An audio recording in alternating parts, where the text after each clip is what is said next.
تعالوا نعمل طريقة فراخ روستو بس بجد مش عادية، هتعجبكم جدا جدا. سهلة، مش هتقفوا في المطبخ كتير. هحط فلفل اسود على الفراخ طبعا بعد ما بغسلها كويس، وبعدين هنزل ببهارات فراخ وتوم باودر وبصل باودر وشوية من الكركم، انا بستخدمه في كل الاكل عشان هو مفيد جدا وصحي. هحط رشة جنزبيل وهقطع البطاطس طبعا هقطعها مكعبات كبيرة عشان ما تتهريش معانا ان هي هتدخل لسه الفرن. بصوا الطريقة دي من اسهل الطرق اللي احنا ممكن نعمل بيها بطاطس، صينية بطاطس بالفراخ روستو. زي ما انتوا شايفين كده، طبعا في ناس بتلحقني بايديها يمين وشمال فانا مش عارفة اقطع قوي. هقطع بقى كل كمية البطاطس، وهجيب طبعا بصلة مبشورة. اللي طبعا روح البطاطس او الفراخ او اللحوم عموما، البصل الثوم الحاجات دي اللي بتحييها حتى لو حطينا بهارات.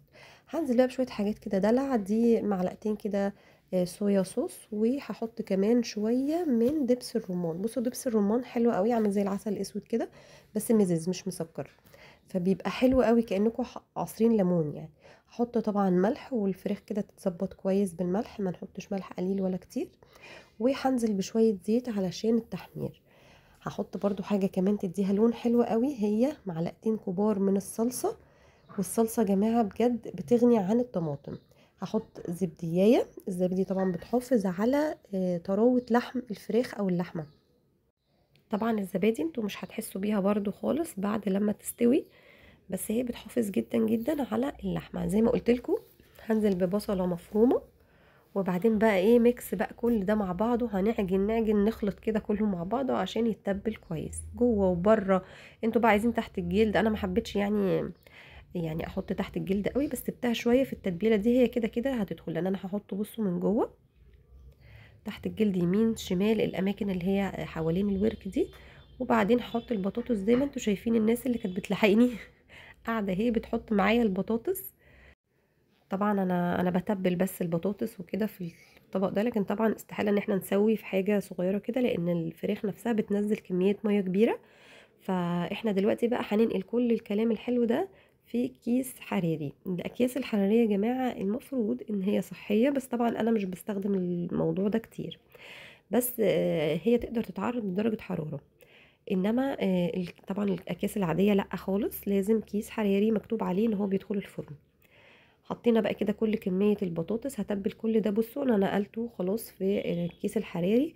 وراعوا كويس قوي قوي ان نحطه في حاجة كبيرة شوية، علشان طبعا الكيس ده بيرتفع وممكن اوقات يعني ممكن يتخرم او حاجة تحصل له فينزل السوائل بره، فلازم نراعي ان احنا اخدين حاجة تكفي الفراخ. بصوا انا هحطها هنا في بريم عميق، علشان يعني لو حصل اي حاجة هي ان شاء الله مش هيحصل. هو الكيس الحقيقه كان كويس جدا ومتين بس ساعات بناخد انواع احنا مش متاكدين منها، يعني ان هي هتكمل معانا لكل فتره تسويه، ولا هتيجي مثلا اخر ربع ساعه ويحصل كده اي مشكله في الكيس.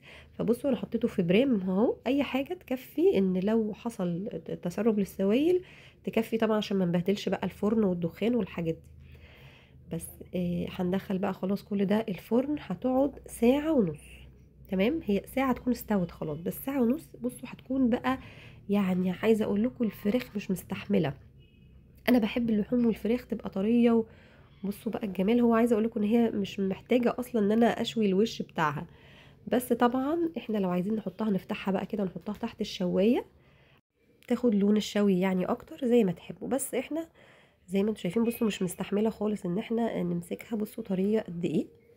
انا بس عايزه اوريكم طراوه اللحم، طبعا قعدت مده كويسه، والبطاطس كمان استوت حلو، عشان كده احنا قطعناها تقطيع كبير علشان يعني ما تتهريش معانا. بصوا طريه جدا جدا ومظبوطه، بجد طعمها حلو قوي. يعني عامله زي الفراخ كده التندوري، يعني ليها حاجه مختلفه، مش صينيه روستو عاديه. جربوها وتعجبكم ان شاء الله. هستنى رايكم في التعليقات.